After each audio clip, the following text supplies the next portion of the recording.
Hey guys, welcome back to my channel, Marie. Today I'll be doing my December wrap up. So for the month of December, I definitely was up and down with my reading. I read a total of 12 books, which meant I read a total of 5,007 pages. And out of those 12 books, I gave one book 1.5 stars, two books 2.5 stars, three books 3 stars, one book 3.5 stars, three books 4 stars, and then finally 2 books 5 stars. So as you can tell, this month was pretty much all over the place. I read my worst book of the entire year, but I also read 2 5-star reads. So, you know, you get some, you lose some. But let's just go in and talk about all the books that I read for the month of December. The first book I want to talk about is Court of Silver Flames by Sarah J. Maas. This book, obviously, I gave 5 stars. Objectively speaking, though, I do think this is more of a 4-star read, but just because of my pure enjoyment and my connection, emotional connection with the characters and the story, this was a 5-star read for me. I just loved everything about the book, from Nesta to Cassian, and just getting right back into the world and, you know, seeing more about what happens next. I'm super curious to find out what happens with the other series and how they're like related to each other, because there are things that are mentioned in this book that I'm confused with. So I feel like I can't wait until her next book, and hopefully that gives more guidance in terms of what is happening and how are these worlds connected but different at the same time. Like, I just need to know everything. So I love this book. I love everything about it. I do admit though, like I said, writing and objectively speaking, it's more like a 4-star read, I think, but I loved it anyways. Next book I picked up is People Like Us by Dana Mill. This book I gave 3 stars. This book follows a girl, her name is Kay, where one day she's with a group of friends and they stumble upon this dead girl's body, and now suddenly she is thrust into this scavenger hunt on a website where she basically has to like take down her friends and expose them to find out who the killer is. And as the story kind of progresses, things happen and she finds out more about situations. I enjoyed this book. I don't think it was as amazing compared to other YA thrillers I've read in the past couple months, but this is still a pretty decent book, I think. My main issue is that I didn't really feel as connected, and I also felt like the person behind everything was very obvious from quite early on. So I don't know, I just felt like there wasn't a lot of plot twists in this book for me to keep me at the edge of my seat. The only reason why I continued was because I wanted to see like how she eventually found out who was behind everything, but otherwise I don't think there was a lot of twists and turns that I usually expect from thrillers. Next book I picked up is Starry Eyes by Jen Bennett. This book I gave 3 stars. This is basically a YA romance where it follows these 2 teenagers where they are essentially star-crossed lovers, aka like Romeo and Juliet, and their families have this long-standing rivalry between the 2 of them, and so the 2 of them just also don't like each other that much. They used to be extremely close, best friends, and then something happens and now they're completely, they don't want to talk to each other, they want nothing to do with each other, but there is this undeniable chemistry and attraction between the 2 of them. And then one day they go on this sort of like camping trip and they find out that perhaps this attraction is still there. This book was interesting. I feel like I'm starting to grow out of YA, especially YA romances, because I just can't connect with them anymore. I feel like fantasy is still fine because the plot, the story building, the world building, and the magic system is still very fascinating to me. But in terms of the romances these days, I feel like it doesn't make a lot of sense. They're either too much like love at first sight, which makes 0 sense, or they're too forced, which also makes no sense to me. And I feel like in this particular situation it didn't not make sense, but at the same time their issue with each other, their like misunderstanding, is such a small thing that when it was revealed, it was like it made it seem like it was a bigger situation, and it caused them to not be friends for like over a year, and it could have easily been sorted out considering that they're pretty much like next door neighbors. So I don't know, I just feel like it's very unlikely that this misunderstanding lasted for so freaking long. At the same time though, because they're teenagers, I'm like, I guess it's not completely out of the realm of possibilities, because you're young, you don't know how to communicate as much, and you'd rather just let things kind of like go, which I mean, I guess sometimes being an adult is also like that too, but I feel like it's more prominent as a teenager. Anyways, I feel like I'm rambling, but point is that this book was an okay read. I do think that the romance was better than what I had expected, but I do think that the misunderstanding was a little too ridiculous at times. And this next book I picked up is Winter Keep by Kristen Cashore. This book was so good. I loved it. I gave this book 4 stars, not because it was a bad book. I do think that the writing style was a little bit more juvenile to what I normally read these days. That being said though, I feel like it could also be just the fact that I'm growing out of YA, like I said already. But this is great. I love the story. I love the characters. It was so reminiscent of my high school years when I absolutely adored Graceling, because Graceling was a series where not much people had talked about it back in the day, and I had picked up on a whim. I don't know why. I was just like, I want to just check it out. And I remember distinctly reading it and picking it up, and to this day I don't know why I picked it up, but it was so freaking good that when the next 2 books came out, I like immediately devoured it because it was that good.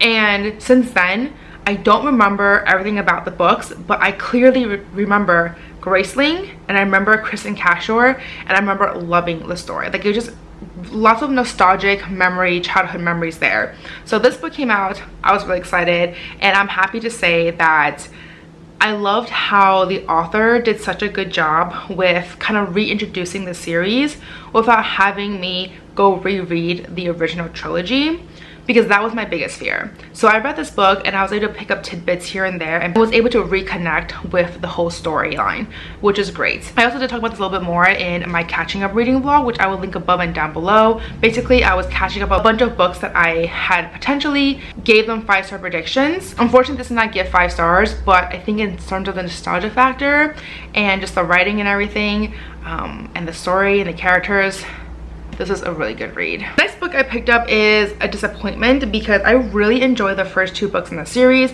Unfortunately, this one was just an okay read for me, and that is Bookish and the Beast by Ashley Poston. This book I gave 2.5 stars. I don't know what is up with this book, but I just felt like it was very mediocre. I didn't care much for the characters. I didn't care much for the romance.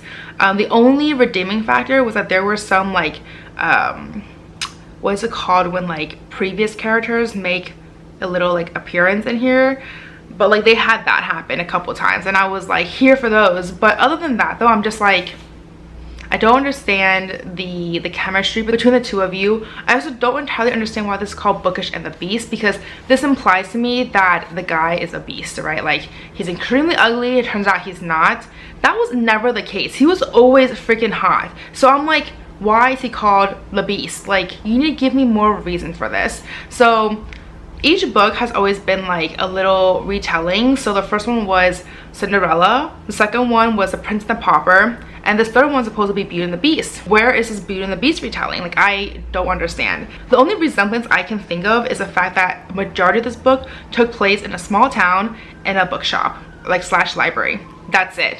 That's the only resemblance. So I just felt like I was cheated out of this retelling, this modern day retelling, and I also didn't care much for the romance either. So this was ultimately a pretty disappointing read for me. Next book I picked up is Flip the Script by Lila Lee. This book I gave 3 stars. I feel like for me this month was just an okay read. Like, except for the 2 5-star books I read, the rest were just mediocre slash below average. So I don't know, like I feel like this book was okay. I feel like I read a lot of, I don't want to say like Korean books, but like books written by Korean authors that deal with like Korean culture, which a lot of them have been phenomenal, but this one for some reason was just okay. There's nothing special about it. I didn't really care too much about the characters. I didn't really care too much about the plot itself. Like, it was just an okay read for me.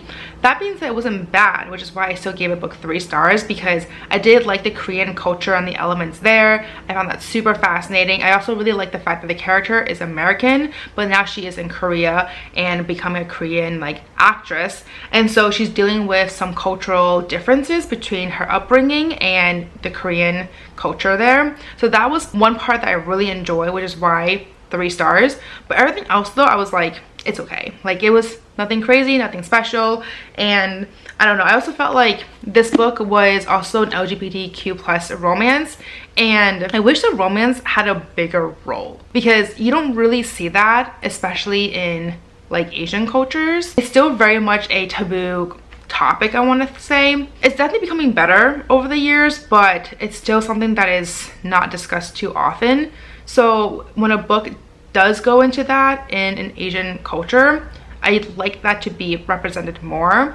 And I feel like it did a good job with some parts of it. For example, there's a part at the end where there's this whole big, you know, press conference. That part I really enjoyed. Next book I picked up is Dating Dr. Dill by Nisha Sharma. This book I gave 4 stars. This book was actually so freaking cute. I devoured it. It was just everything. I love the story, I love the romance, I love the banter and kind of the situation between the 2 main characters, and not their like misunderstanding per se, but like their obstacles and the things that they go through to kind of get to the romance later on. I really enjoyed that. I really enjoyed the journey, and this is why I feel like it's like a prime example why I think I'm getting out of YA romance, but I'm more on board now with like adult romances, because I feel like I connect with these characters a lot more. These like career driven women and these guys that they're seeing, like, you know, a lot of like the issues with dating nowadays and how it's being reflected on these books. I connect so much more with adult romances than high school romances. So for me, I feel like maybe I should stop reading so many like YA romances. Not that I'm reading a lot, but like the issue is that a lot of YA books in general have romances as a subplot, and that sometimes like changes my opinion on the book overall. But anyways, point of this book is so good. I love the cultural references, I love their family dynamic, their family relationships, just all the dialogue between the 2 of them were so freaking cute as well. Highly recommend this book if you're looking for a really cute romance read. Then this next book I picked up is one that I did not like, and that is Jade Fire Gold by June C.L. Tan. This book was my least favorite of the entire year, which I gave 1.5 stars. The lowest rating I gave all the books prior to this was 2 stars. So this was, like I said, the worst book I read the entire year. I didn't like the characters, I didn't like the romance, I didn't like the story, I didn't like the pacing. It was just like a hot mess. I felt like everything was so slow. It took the entire like halfway of the book before they actually even met and like things started to happen. And then the whole romance, like at the right end, they're like, oh, they're in love. I'm like, you guys barely know each other, you guys barely interacted, like how?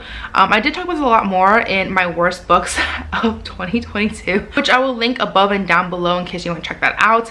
But this book was just bad. I also talked about this a little bit more in my catching up reading vlog, because I went through a lot of like 5-star predictions book, and this was not it, guys. It was like, I don't know, like I really wanted to like it, and I just read so many other good like Asian fantasies this year that I was really hoping to be on the same caliber.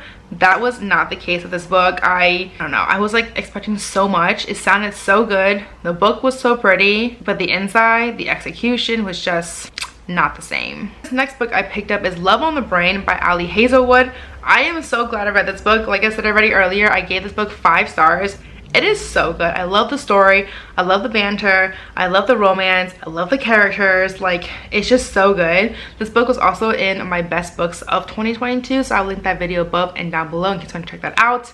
It was just such a fun read, and I just adored it. Like, I love their relationship as it progressed, and kind of like why they were enemies before to lovers, and their miscommunication with each other, and just like the online personas. Like, it was such a good read. Like, it was so good. I do think I love Hypothesis a bit more. I don't know why. I just feel like the main guy I think was a little bit more endearing, but this second book was very freaking good as well. Like, I cannot wait for her to write more of these, because she does something about these characters and these romances that just like, it's literally what I envision in a good romance, and I loved it. Like, if you're looking for a really good romance with really smart females as well, these are all like STEM female career women, I highly recommend this one. Then this next book I picked up is The Lost Apothecary by Sarah Bennett. This book I gave 2.5 stars. Now that I think about it, I feel like this book should be more of a worst book of 2022, mainly because this was such a disappointing read for me. I've heard so many good things about this book, about, you know, the magical realism, the female characters, the story, just like everything that happened was like so good to a lot of people. And then I picked it up because it was for a book club pick. I don't know, like, it was okay. Like, it was less than my 3-star, which is usually my like average, so it was technically below average for me. I just felt like I didn't really understand the time jumps between present day and the past, and also like the characters themselves and like what happened at the end. It was very like open-ended, and I don't like books like that. I feel like I'm very much a like, I need to know that there's a happily ever after kind of situation, and when things are just like, oh, the end, and you're just like, so what happened? Like I don't like books like that. Anyways, point is though, I had such high expectations going to this book, and unfortunately it did not quite live up to that expectation. Next book I picked up is A River Enchanted by Rebecca Ross. This book I gave 4 stars. I also talk about this book a lot more in my catching up reading vlog. I will link again, that is above and down below in case you want to check that out. I really enjoyed this book. I don't think it was as amazing as her YA books that I've read previously, and I do feel like because of her writing from previous like YA books, I felt like the characters in this book seemed like they were a lot more juvenile than they actually were. So I think they're technically like late 20s, early 30s, but they sounded like they were like 16 or 17 years old. So I feel like there was that disconnect between the characters and their actual age versus what they sounded like. So I think, like I said, it's because of her previous experience writing as a YA author. But that being said though, I really enjoyed the actual story and the magic in this world. I thought it was wonderfully done. The writing was beautiful. I love the lushness of the story and the world building. It was great. It was just the character developments and like the personas of the characters that I found a little bit unbalanced compared to the rest of the story, which is why I only gave this book 4 stars. I also loved how beautiful this copy is. I am planning to pick up the second book because it's only a duology, so I only have to read one more book to finish off the series. At the same time though, I'm like, I don't know why, but I'm like hesitant. I think it's partially because I want to get a copy, because I usually buy copies of the books I want to read, and this is an Illumicrate copy that the sequel is sold out, and I do not want to spend a pretty penny for the sequel. So I'm like, should I get the second book? But then it's gonna be the regular copy and it won't match, and then I'm like, should I even pick up the second book? Sometimes like I overthink things and I hate myself for doing that, but I don't know, like I am curious, but also like I'm not dying to read it, which is why I just don't know if I really want to make the financial investment to pick up the second book. So I don't know. And plus, like, these days I can't listen to fantasies on audio, so I do have to read them physically, aka buy a copy. So clearly a lot of things happening on my head right now with this series, but I do think this is worth a read if you enjoyed her books in the past, and if you're looking for a really good rich storytelling and world, I think this is really great. Then this last and final book I want to talk about today is Made in Korea, which I gave 3.5 stars. This book is by Sarah Suk. I actually really enjoyed this book because I love the entrepreneurship mindset of the main character. Her name is Valerie, and just kind of like what she went to have this successful business in high school, and just how she was able to utilize the opportunities and the chances around her to kind of build her empire, I want to say. I really like that. I also love the interactions with Wes and kind of their obvious like competition with each other to become the entrepreneur best business in their school, especially the fact that they are selling very similar products and there's a lot of overlapping products there. But I just love the characters, I love the banter, I love the undeniable chemistry between the two of them. Like I said, I just really enjoyed Valerie's entrepreneur mindset. I do think that it was also like a pro and con to her because, and this is something that she realized towards the end of the book, and that's also why I like the characters, because a lot of character development and character like insight and reflection on themselves, and just kind of like how they're perceived by other people that they might not know themselves. And I found that so fascinating and very insightful, especially for high schoolers. So I really enjoyed this book. I thought it was great. I love the Korean element to it, and obviously the K-pop references. So overall, I thought it was a great book. So anyways, that's all to say for this video. Clearly, as you can tell, this is a bit rambly. My mind is still a little fuzzed from traveling and not sleeping a lot the past couple of days, and also not feeling well last week. So it's just been like ups and down. But I'm curious to know what you guys read for the month of December. How did you guys end the year with your rating? Let me know down below. If you have read any of these books before, what do you guys think about them? Do you agree with some of what I had to say? But as always, if you like this video, please give me a thumbs up or just help on my channel. And if you guys see more content of me, please don't hesitate to subscribe down below, as well as hit the notification bell. And as always, don't forget to follow me on Twitter and Instagram, and I'll see you guys next time. Bye!